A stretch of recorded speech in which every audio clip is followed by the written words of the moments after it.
Mari kita berdoa.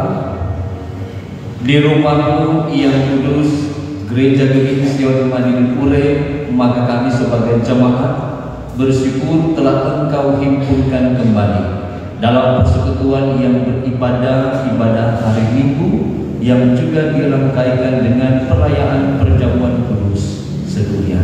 Kami meyakini kami datang ke tempat ini dalam rangkaian ucapan terima kasih kami bahwa Tuhan yang sudah menolong kami selama ini, Engkau yang sudah menjaga dan menyertai sehingga semua yang kami kerjakan boleh terlaksana. Karena itu dengan penuh kerendahan hati kami pun mau membawa segala sesuatu yang sudah kami pikirkan, yang kami katakan dan yang kami perbuat, baik yang berkenan kepadamu kuduskanlah, tetapi yang tidak berkenan kepadamu kami mohon ampunilah, sehingga layaklah kami dalam persekutuan yang beribadah di saat ini, terlebih untuk kebenaran firman Tuhan yang akan kami baca, dengarkan, renungkan bersama, tidak akan pernah berlalu, tetapi senantiasa mendapat tempat dalam hati pikiran kehidupan kami, sehingga yang kami boleh katakan dalam perkataan dan perbuatan kami setiap hari itulah yang menyenangkan Engkau. Terima kasih Bapa di surga, ini kami yang berdoa, siap membaca, mendengar, merenungkan, melakukan firman-Mu. Amin. Mari kita membuka Alkitab, membaca firman Tuhan Amos pasal 3 ayat 1 sampai ayat 8. Kitab Kudus Perjanjian Lama, Amos pasal 3 ayat 1 sampai ayat 8. Firman Tuhan diberi judul oleh Lembaga Alkitab Indonesia, Nabi sebagai penyambung lidah Allah. Dengarlah firman ini yang diucapkan Tuhan tentang kamu, hai orang Israel, tentang segenap kaum yang telah kutuntun keluar dari tanah Mesir, bunyinya: hanya kamu yang kukenal dari segala kaum di muka bumi. Sebab itu aku akan menghukum kamu karena segala kesalahanmu. Berjalankah dua orang bersama-sama jika mereka belum berjanji? Menggabungkan seekor singa di hutan apabila tidak mendapat mangsa? Bersuarakah singa muda dari sarangnya jika belum menangkap apa-apa?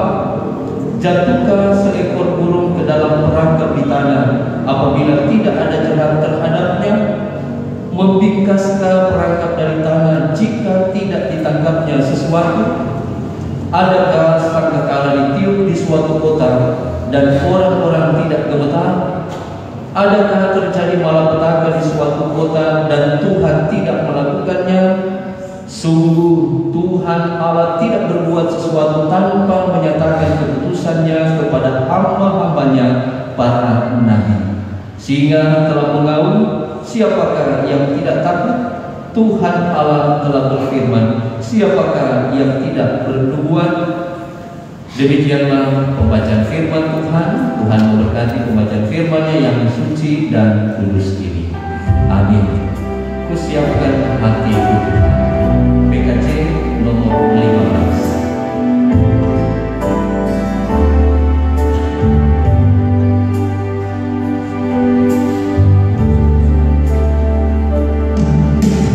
Silakan hatimu Tuhan.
Bapak, saudaraku yang kekasih dalam Tuhan kita Yesus Kristus, kita merenungkan firman Tuhan Amos pasal 3 ayat pertama sampai ayatnya yang ke-8 dalam tema perenungan jadilah penyambut lidah Allah.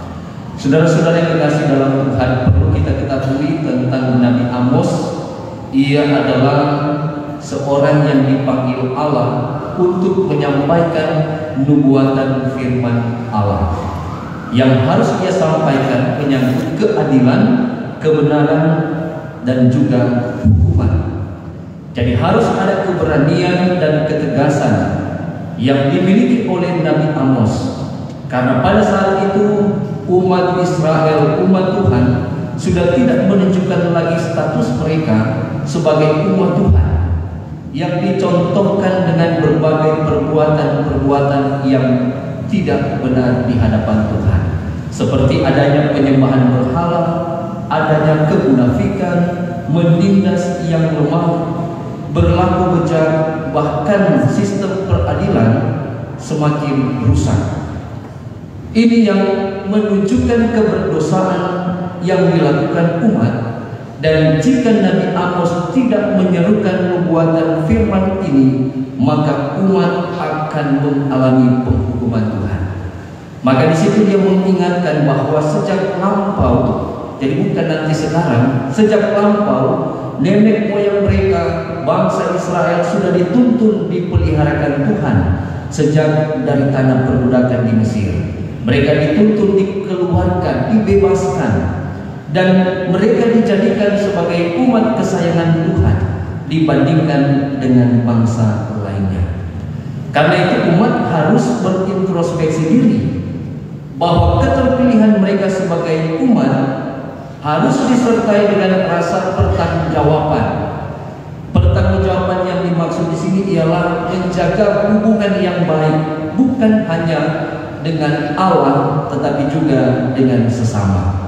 Setiap ketidakadilan harus menjadi keadilan, kemunafikan menjadi kejujuran, menindas menjadi mengangkat atau menolong, berlaku bejat menjadi berlaku mulia, sistem peradilan yang semakin rusak diubah menjadi sistem peradilan yang seadil-adilnya. Jadi di sini bagaimana kita dapat menghubungkannya dengan tema menjadi penyambung lidah Allah. Menjadi penyambung lidah Allah artinya bagaimana kita orang yang percaya dapat menyampaikan kehendak Allah melalui perkataan dan perbuatan kita.